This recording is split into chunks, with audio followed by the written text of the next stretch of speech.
How's everybody doing? This is Stefan, and we're going to be doing some reading today.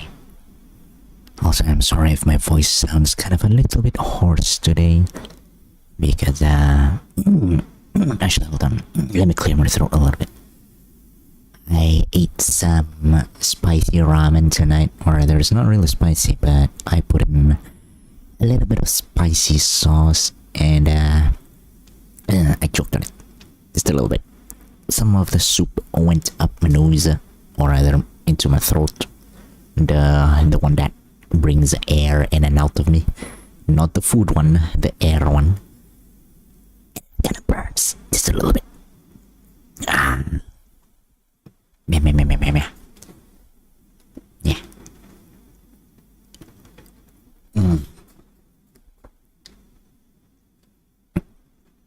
Plain water is the best drink. The best drink ever. How's everybody doing? Are you good? Are you waking up? Yeah. I've been going out a lot these past few days. Went to IKEA, went to my internet service provider, went to IKEA again, and then I went grocery shopping again, and yeah, I got tired. I got really tired. Also did a lot of heavy lifting stuff. And generally have been outside pretty much the entire morning to afternoon for the past few days. And I'm just really tired, man. I'm just really tired. Not that kind of a hole, by the way. The mouth hole. But then again, I think it doesn't really matter which hole it goes into if it's in the mouth, right? We're going to get suffocated anyway. But I digress. We don't want to talk about that when we're reading. Not today. I mean, I do kind of want to talk about it, but not today. Not now, at least. Lots of IKEA. Yes. I got a tiny little shelf for my books. It's not exactly tiny, it's about half my height, which is actually kind of tiny, to be honest. I was hoping for something a bit taller, like one of those really tall bookshelf that reaches up to the ceiling. But then I thought I might move out of this apartment sooner or later, maybe, probably, so I don't really want anything that's going to be difficult to put in an elevator. So we're going to go, I decided to go a little small. Also, it was kind of cheap. About a $50 discount or something. I'm not exactly USD because, you know, different currency, but still. I'm tired. Also, I upgraded my internet. Did I mention that? I upgraded my internet, so hopefully it's not going to, what do you call it? My stream isn't going to lag very much. Hopefully it's not going, hopefully the frames aren't going to drop, or it's not going to buffer so much anymore. Hopefully, maybe. I'm not exactly sure if it's going to work or not. I mean, higher speed doesn't necessarily correlate to a more stable connection, right? But hey, hopefully it works. Hopefully. It's not exactly that expensive either, because, you know, when I got my phone, I also switched to a plan that allows me to pay a little bit less than my previous plan, and that extra money goes to upgrading my internet instead. Also, I got 6 months of free internet since I switched my internet service provider as well, you know, as compensation for changing company. I got 6 months of free internet. Yay. So that means extra pocket money for me to spend. Although I should probably not spend it all anyway, because, you know, saving is important. Always gotta save. Yeah, that's my life this past week. How are you doing? Just tired as usual, I guess. Also really hungry. Yeah. So, we're going to be doing for today a, what do you call it? It's sleepy and a kind of relaxing reading stream. Might read 2 chapters today. Depends on how long chapter 5 is, because I saw chapter 4 is only about 4 pages.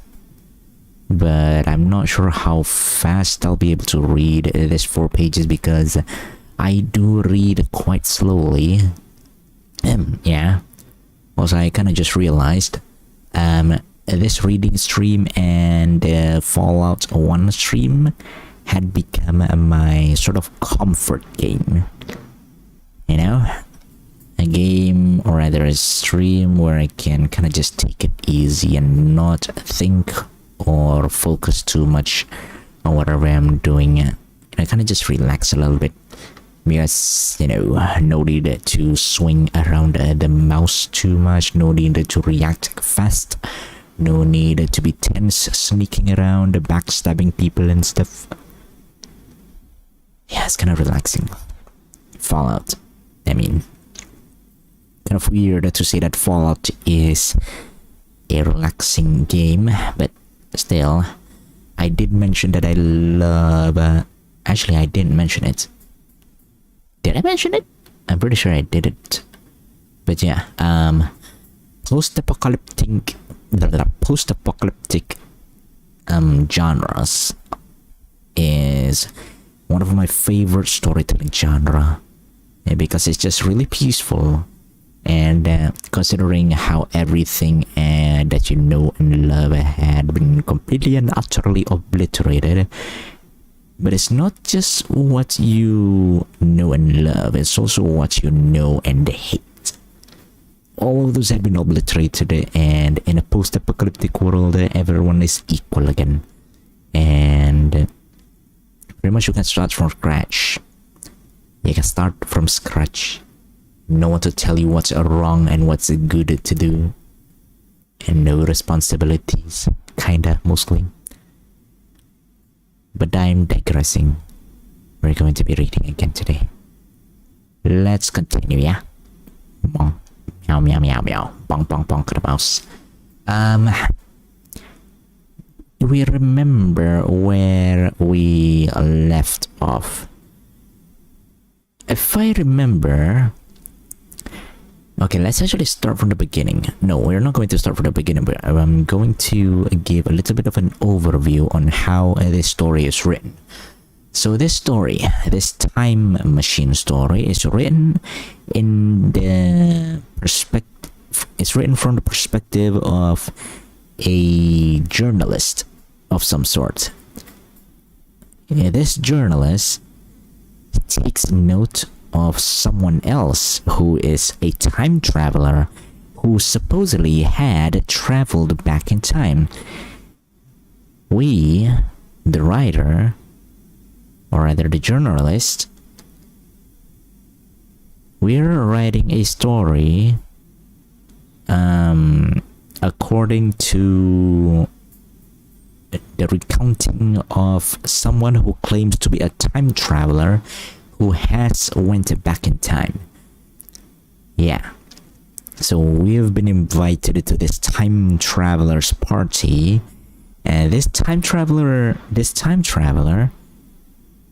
he came to the party late, and he seemed like he had been beaten up, like he had been lost in the wilderness for more than just a couple of years, and it seemed like he had seen things. It's fascinating, it's weird. And this guy, this time traveler, said he went back in time somehow. After a week ago, he said he had invented a time traveling machine. So who knows? Maybe he was telling the truth, maybe he wasn't. Maybe he's just sort of making things up. But this is his story. And supposedly, It was really vivid and it sounded like it was so realistic with so much details, and it sounded like so fascinatingly true and realistic that everyone that attended this party believed in him. Probably, maybe. At the very least, we believed in him. At least it sounded like it could be true. And this is where the time traveler story begins. I told some of you last Thursday of the principles of the time machine, said the time traveler, and showed you the actual thing itself, incomplete in the workshop. There it is now, a little travel worn, truly, and one of the ivory bars is cracked and the brass rail bent, but the rest of it's sound enough. I expected it to finish on Friday, but on Friday, when the putting together was nearly done, I found that one of the nickel bars was exactly 1 inch too short. And this I had it to get remade so that the thing was not complete until this morning. It was at 10 o'clock. Oh, okay, this is the time traveler speaking, and he's recounting the morning when the morning before before the rest of the party came for dinner. Last Thursday, he showed everybody the time machine, but it was not finished. Fast forward to a week later, he almost finished it, but one of the component is a little bit askew. One of the component is 1 inch too short. So he did stuff to fix it, and it wasn't until Saturday morning, I guess. Saturday morning when the party began. Oh yeah, the party is on Saturday. Oh yeah. Okay, so Saturday morning, the time machine did not finish until the Saturday morning. And then on the Saturday, it was at 10 o'clock today that the first of all time machines began its career. He started the time machine at 10 o'clock on Saturday. I gave it a last tap, tried all the screws again, put one more drop of oil on the quartz rod, and sat myself in the saddle. I suppose a suicide who holds a pistol to his skull feels much the same wonder at what will come next as I felt then. I took the starting lever in one hand and the stopping one in the other. Pressed the first and almost immediately the second. It seemed too real. I felt a nightmare sensation of falling, and looking around, I saw the laboratory exactly as before. Had anything happened? For a moment I suspected that my intellect had tricked me. Then I noted the clock. A moment before, as it seemed, it had stood at a minute or so past 10. Now it was nearly 3:30. I drew a breath, set my teeth and gripped the starting lever with both hands and went off with a thud. The laboratory got hazy and went dark. Mrs. Washett came in and walked, apparently without seeing me, towards the garden door. I suppose it took her a minute or so to traverse the place, but to me it seemed to shoot across the room like a rocket.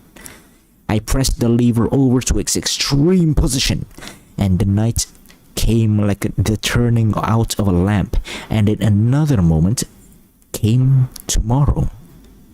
The laboratory grew faint and hazy, then fainter and ever fainter. Tomorrow night came black, and then day again, night again, day again, faster and faster still. An eddying murmur filled my ears, and a strange, dumb confusedness descended on my mind. I am afraid I cannot convey the peculiar sensations of time traveling. They are excessively unpleasant. There is a feeling exactly like that one has upon a switchback of a helpless headlong motion. I felt the same horrible anticipation too of an imminent smash. As I put on pace, night followed day like the flapping of a black wing. The dim suggestion of the laboratory seemed presently to fall away from me, and I saw the sun hopping swiftly across the sky, leaping at every minute and every minute marking a day. I suppose the laboratory had been destroyed and I had come into the open air. I had a dim impression of scaffolding, but I was already going too fast to be conscious of any moving things. The slowest snail that ever crawled dashed by too fast for me. The twinkling succession of darkness and light was excessively painful to the eye. Then, in the intermittent darkness, I saw the moon spinning swiftly through her quarters from new to full, and had a faint glimpse of the circling stars. Presently, as I went on, still gaining velocity, the palpitation of night and day merged into one continuous grayness. The sky took on a wonderful deepness of blue, a splendid luminous color like that of early twilight. The jerking sun became a streak of fire, a brilliant arc in space, the moon a fainter fluctuating band, and I could see nothing of the stars, save now and then a brighter circle flickering in the blue. He went time traveling. That's pretty much it. I'm not sure if he went forward or backwards in time, but he went in time. He would travel in time really fast. And apparently it's been from a few minutes to a few hours to a few weeks to days to weeks to even months have passed. Who knows how far he actually went.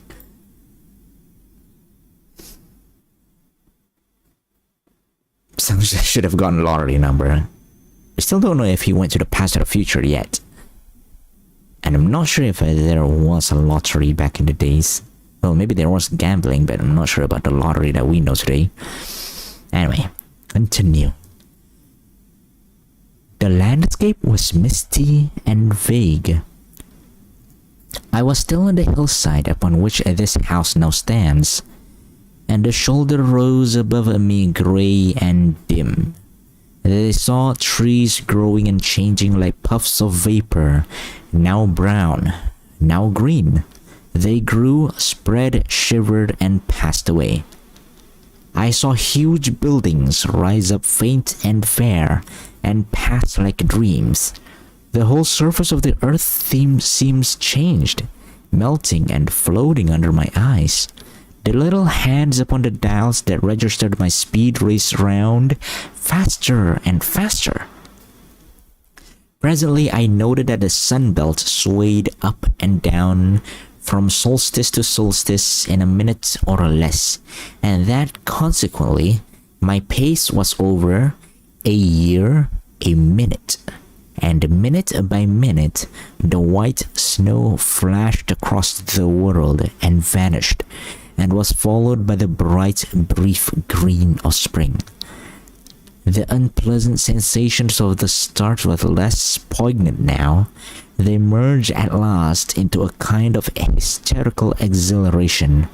I remarked indeed a clumsy swaying of the machine for which I was unable to account, but my mind was too confused to attend to it.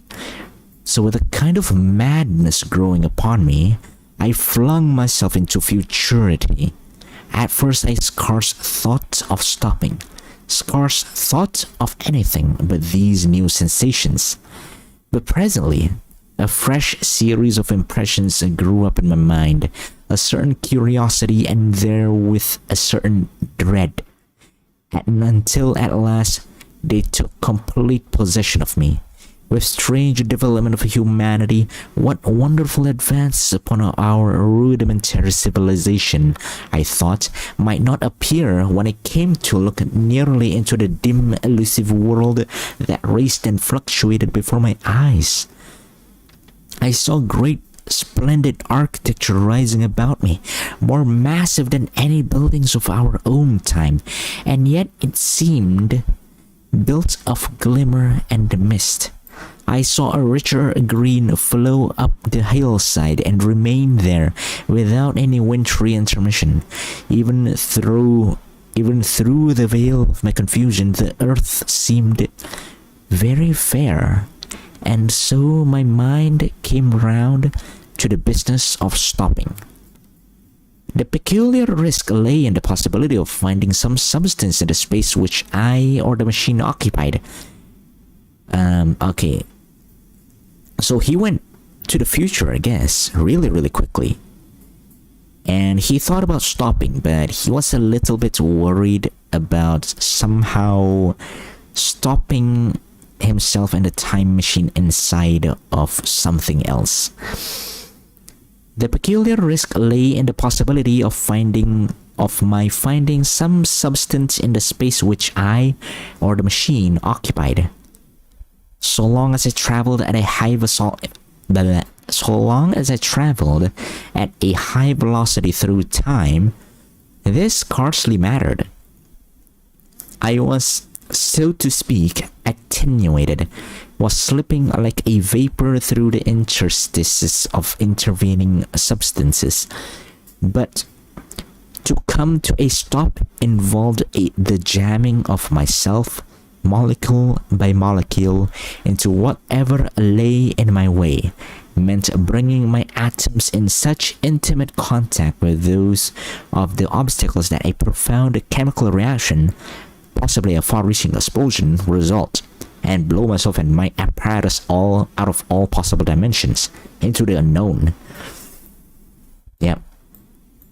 This possibility had occurred to me again and again while I was making the machine, but then I had cheerfully accepted it as an unavoidable risk. Oh wow, he's hardcore. One of the risks a man has got to take. Now the risk was inevitable. I no longer saw it in the same cheerful light. The fact is that insensibly, the absolute strangeness of everything, the sickly jarring and swaying of the machine above all, the feeling of prolonged falling, had absolutely upset my nerves. I told myself that I would never stop, and with a gust of petulance, I resolved to stop forthwith. Like an impatient fool, I lunged over the lever, and incontinently the thing went reeling over, and I was flung headlong through the air. Smack. He really went smack. There was the sound of a clap of thunder in my eyes. I may have been stunned for a moment. A pitiless hail was hissing around me, and I was sitting on soft turf in front of the overset machine. Everything still seemed grey, but presently I remarked that the confusion in my ears was gone. He stopped the time machine, and it's raining, and he's in the middle of a grassy hill. I looked around me. I was on what seemed to be a little lawn in a garden, surrounded by rhododendron bushes. And I noticed that their mauve and purple blossoms were dropping in a shower under the beating of the hailstones. The rebounding, dancing hail hung in a little cloud over the machine and drove along the ground like smoke. In a moment I was wet to the skin. "Fine hospitality," said I, "to a man who has traveled innumerable years to see you." Presently I thought what a fool I was to get wet. I stood up and looked around me. A colossal figure, carved apparently in some white stone, loomed indistinctly beyond the rhododendrons through the hazy downpour. But all else of the world was invisible. Should I turn on some sort of rain BGM? Maybe I should. Yeah, maybe I should. I'm going to turn it on. No, no, no, no, no, no music. Just rain. I want something. Just rain, please. Just rain.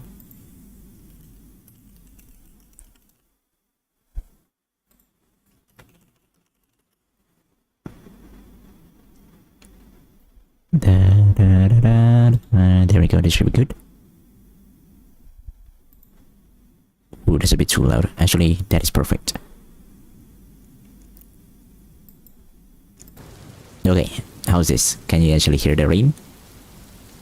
Maybe it's a bit too loud. Maybe it's a bit too... Maybe it's... Is it a bit too loud? I'm not sure. Tell me if it's a bit too loud. And then we can restart this paragraph. It's just a short paragraph, so it should be fine.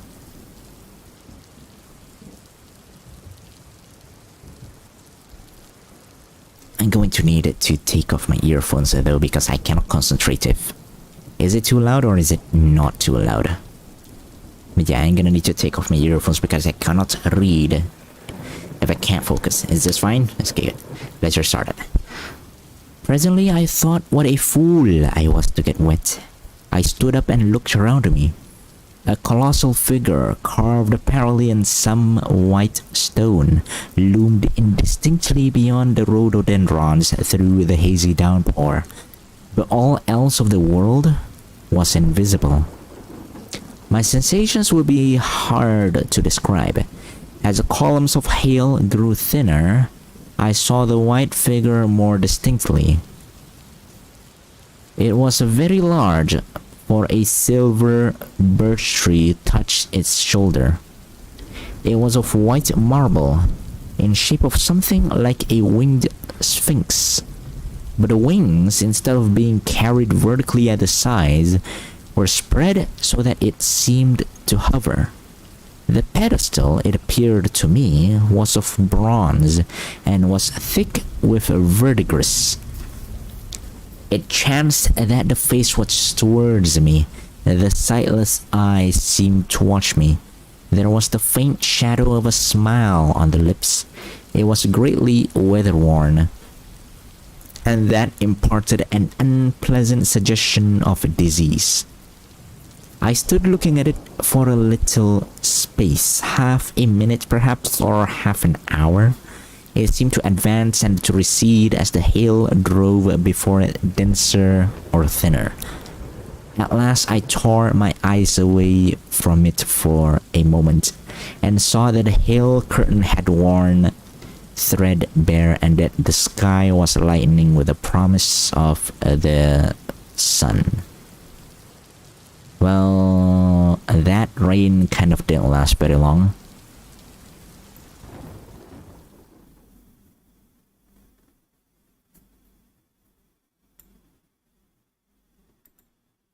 That's a little disappointing.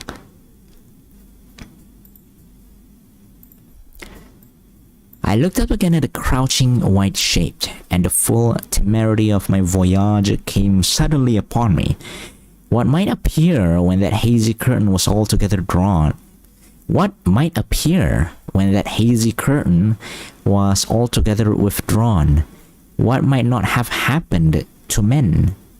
What if cruelty had grown into a common passion? What if in this interval the race had lost its manliness and had developed into something inhuman, unsympathetic, and overwhelmingly powerful? I might seem some old-world savage animal, only the more dreadful and disgusting for our common likeness, a foul creature to be incontinently slain. Already I saw other vast shapes, huge buildings with intricate parapets and tall columns, with a wooded hillside dimly creeping in upon me through the lessening storm. I was seized with a panic fear. I turned frantically to the time machine and strove hard to readjust it. As I did so, the shafts of the sun smote through the thunderstorm. The grey downpour was swept aside and vanished like the trailing garments of a ghost. Above me, in the intense blue of the summer sky, some faint brown shreds of cloud whirled into nothingness. Did they have a weather control machine? The great buildings about me stood out clear and distinct, shining with the wet of the thunderstorm and picked out in white by the unmelted hailstones piled along their courses. I felt naked in a strange world. I felt as perhaps a bird may feel in the clear air, knowing the hawk wings above and will swoop. My fear grew to frenzy. I took a breathing space, set my teeth, and again grappled fiercely, wrist and knee, with the machine. It gave under my desperate onset and turned over. It struck my chin violently. One hand on the saddle, the other on the lever. I stood panting heavily in an attitude to mount again. But with this recovery of a prompt retreat, my courage recovered. I looked more curiously and less fearfully at this world of the remote future. In a circular opening high up in the wall of the nearer house, I saw a group of figures clad in rich, soft robes. They had seen me, and their faces were directed towards me. Then I heard voices approaching me. Coming through the bushes by the white sphinx were the heads and shoulders of men running. One of these emerged in a pathway leading straight to the little lawn upon which I stood with my machine. He was a slight creature, perhaps 4 feet high, clad in a purple tunic, girdled at the waist with a leather belt. Really? They still wear leather? Sandals or buskins, I could not clearly distinguish which were on his feet. His legs were bare to the knees and his head was bare. Noticing that, I noticed for the first time how warm the air was. Oh no, global warming. Oh no, fallout. But it seems like he was saved from the fallout. He struck me as being a very beautiful and graceful creature, but indescribably frail. His flushed face reminded me of the more beautiful kind of consumptive, that hectic beauty of which we used to hear so much. At the sight of him, I suddenly regained confidence. I took my hands from the time machine. And so begins the time traveler's future adventure. Oh, leather just means animal skin. Can be a cow, can be ratstick. I guess leather is still a precious luxury commodity in the future. Chapter 5, The Golden Age. Actually, let me check how many pages is chapter 5. It might actually be pretty long. Actually, no, it's not that long. 1, 2, about 3 pages. Okay, you know what? Let's do chapter 5.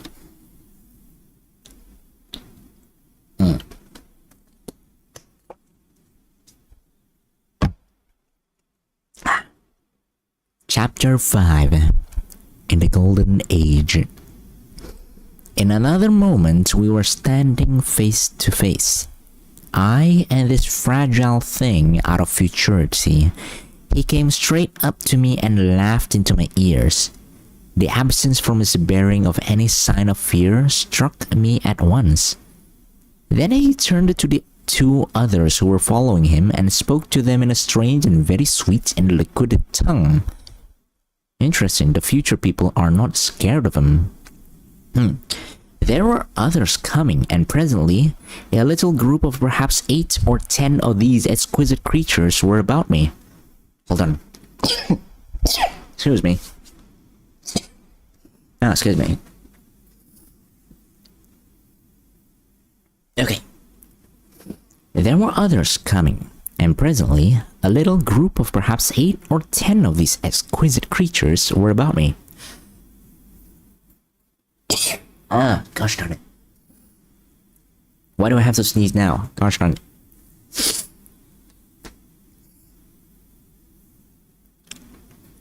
One of them addressed me. It came into my head oddly enough, that my voice was too harsh and deep for them. So I shook my head and, pointing to my ears, shook it again. He came a step forward, hesitated, and then touched my hand. Then I felt other soft little tentacles upon my back and shoulders. Ugh. They wanted to make sure I was real. There was nothing in this at all alarming. Indeed, there was something in these pretty little people that inspired confidence, a graceful gentleness, a certain childlike ease, and besides, they looked so frail that I could fancy myself flinging the whole dozen of them about like 9 pins. Oops. But I made a sudden motion to warn them when I saw their little pink hands feeling at the time machine.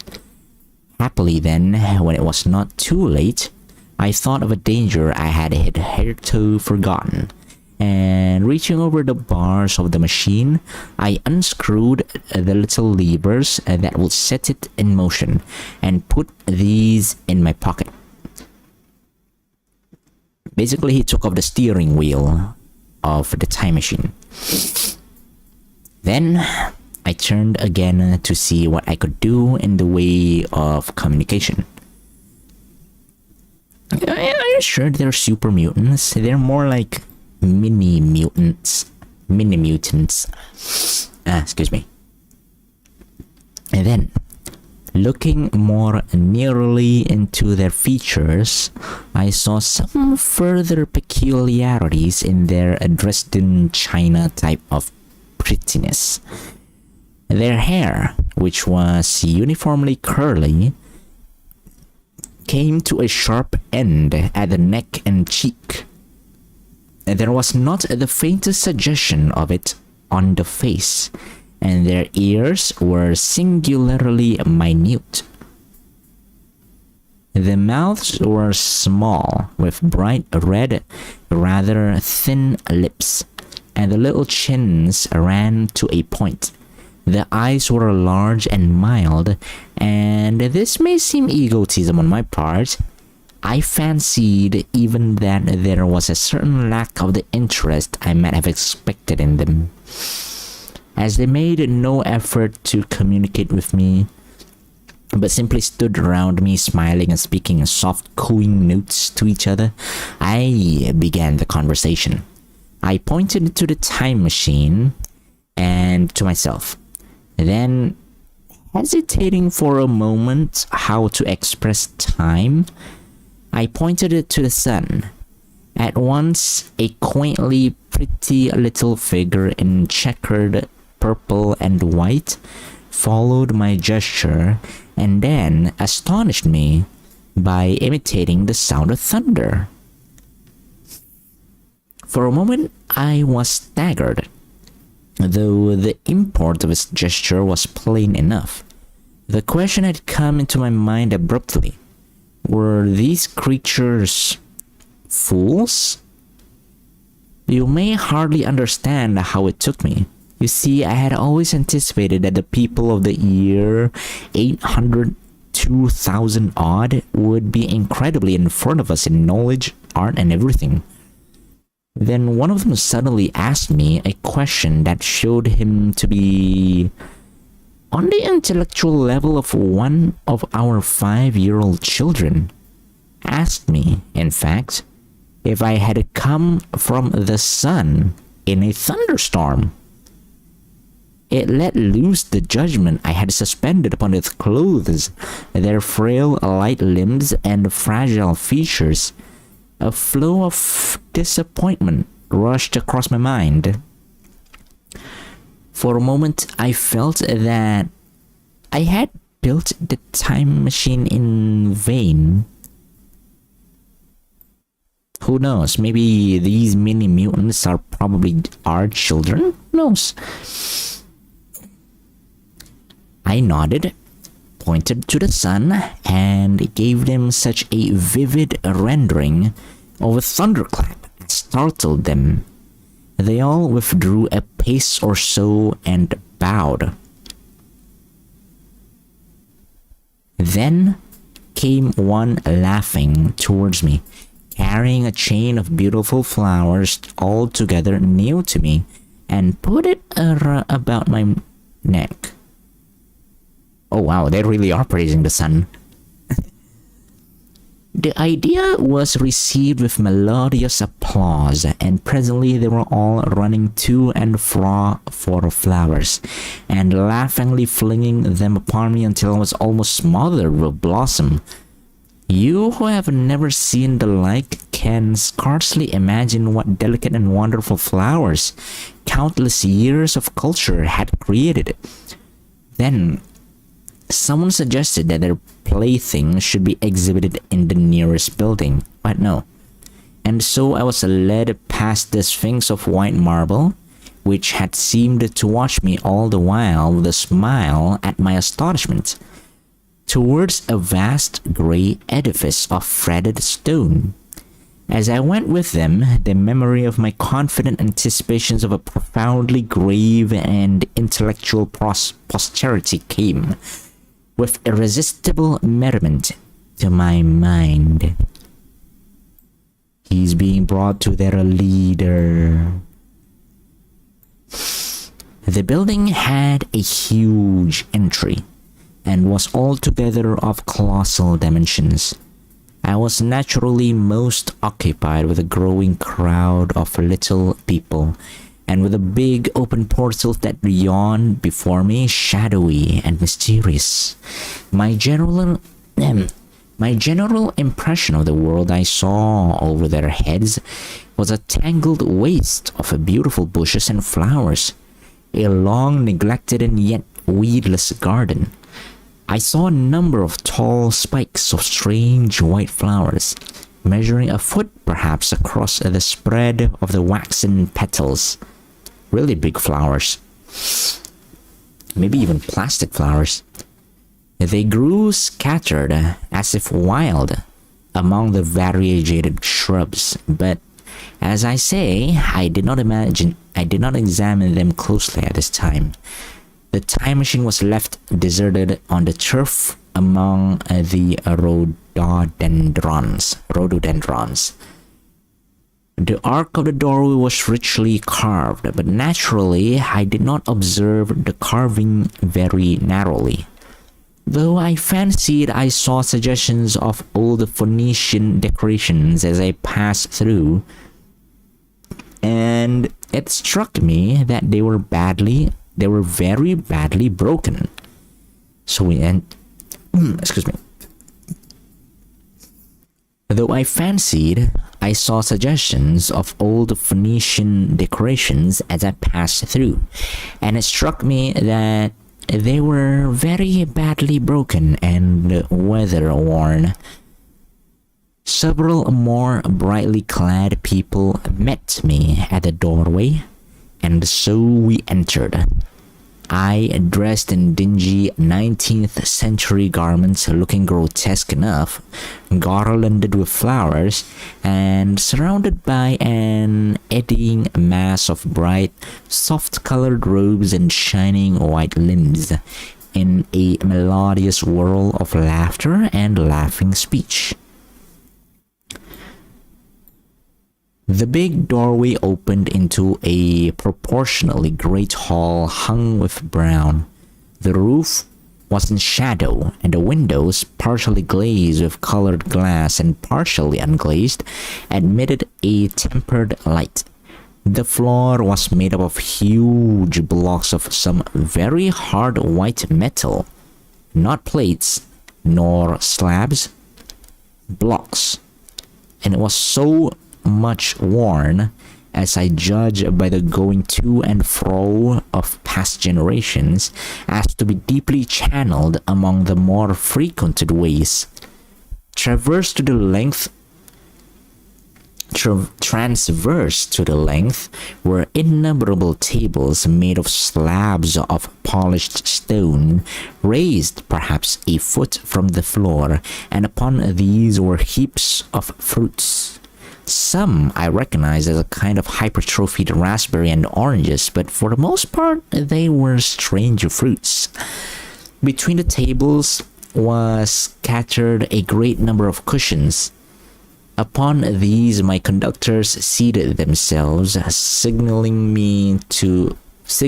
for me to do likewise. With a pretty absence of ceremony, they began to eat the fruit with their hands, flinging peel and stalks and so forth into the round openings in the sides of the table. I was not loath to follow their example, for I felt thirsty enough and hungry.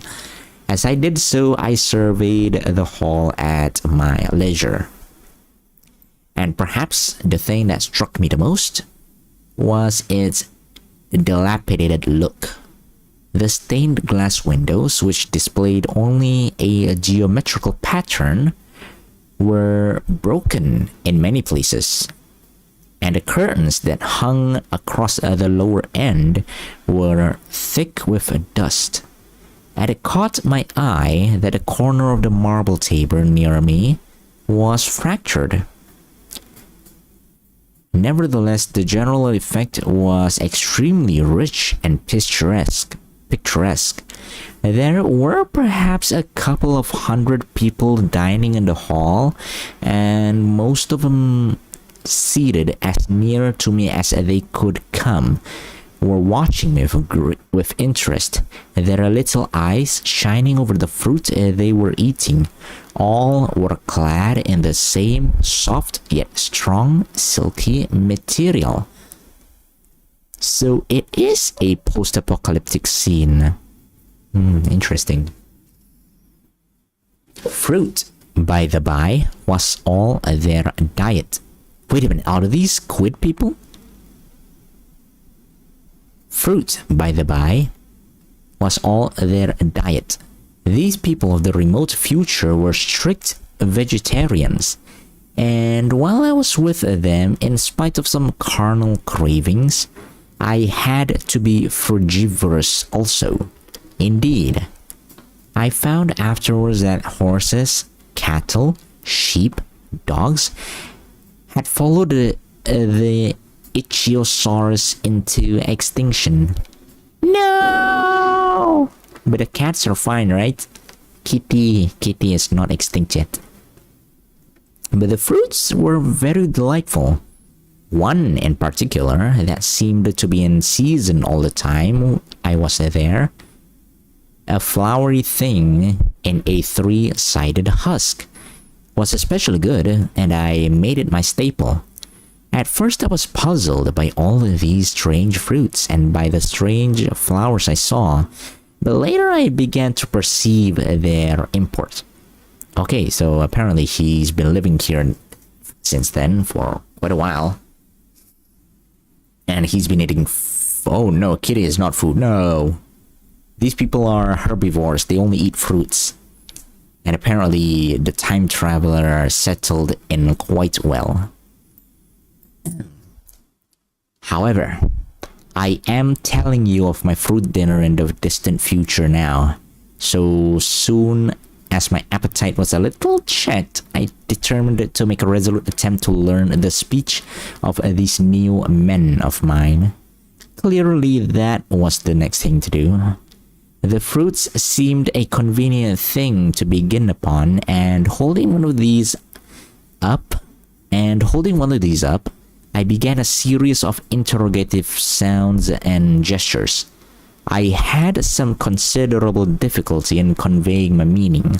At first my efforts met with a stare of surprise or inextinguishable laughter. But presently a fair-haired little creature seemed to grasp my attention and repeated a name.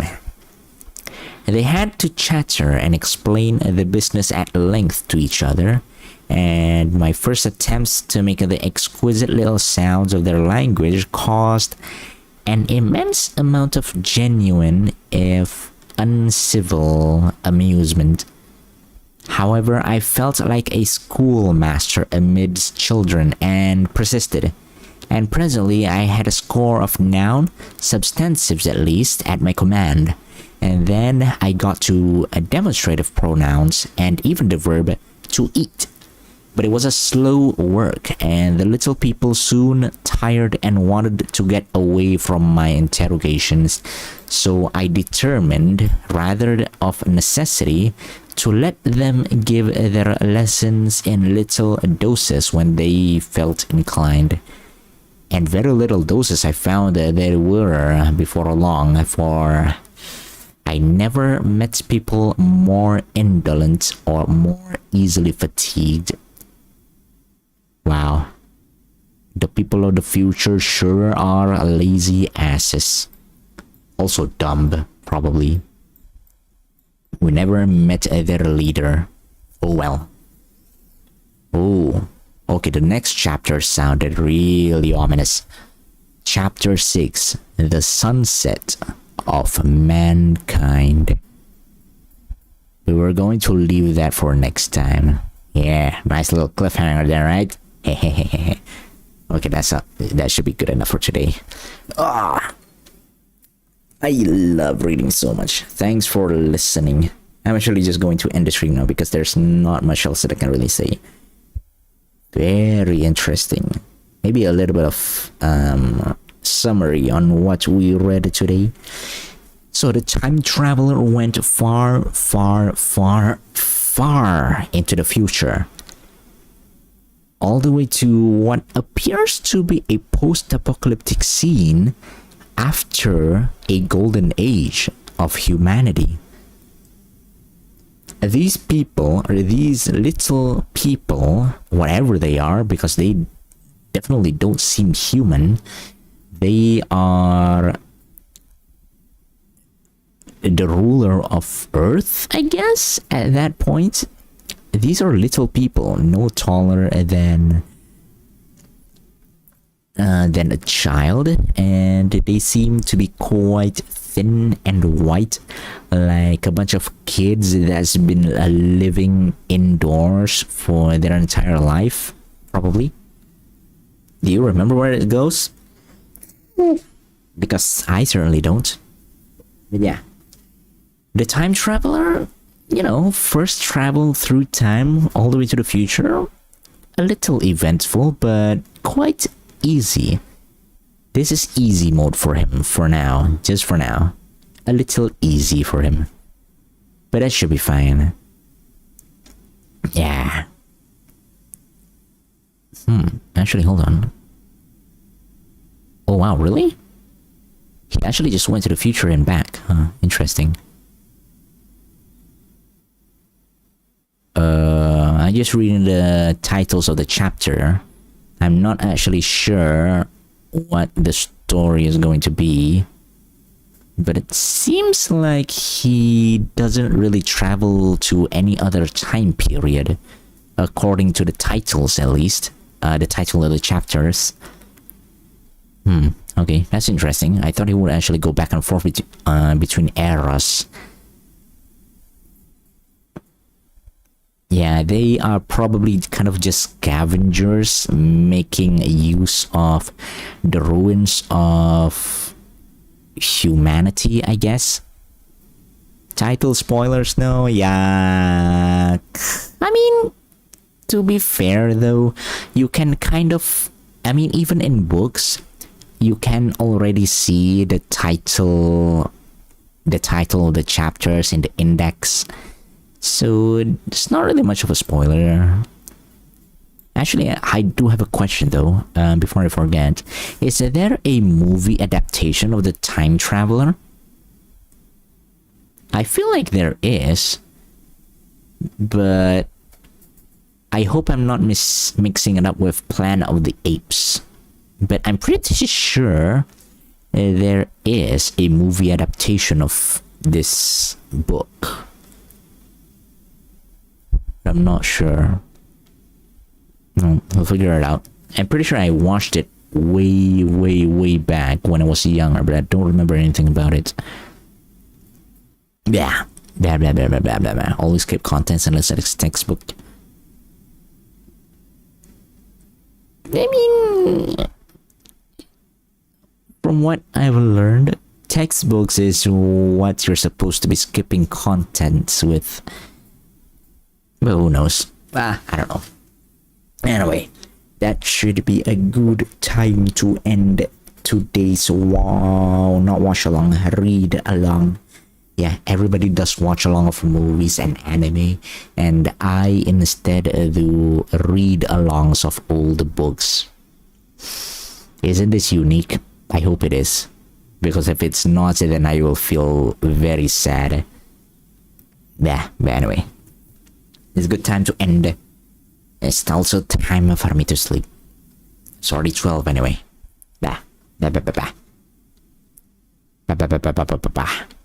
Thanks for listening. This has been Finn, and I'll see you next time, okay? Actually, next time is going to be Fallout, probably. Yeah. The day after is definitely going to be Fallout. Yeah. We'll be playing Fallout next time. Okay? Okay. Time for me to sleep. Good night. Thanks for watching. See you later. Subscribe if you want to see more, by the way. Or rather, listen to more. I want to do more reading. Bye-bye. See you later.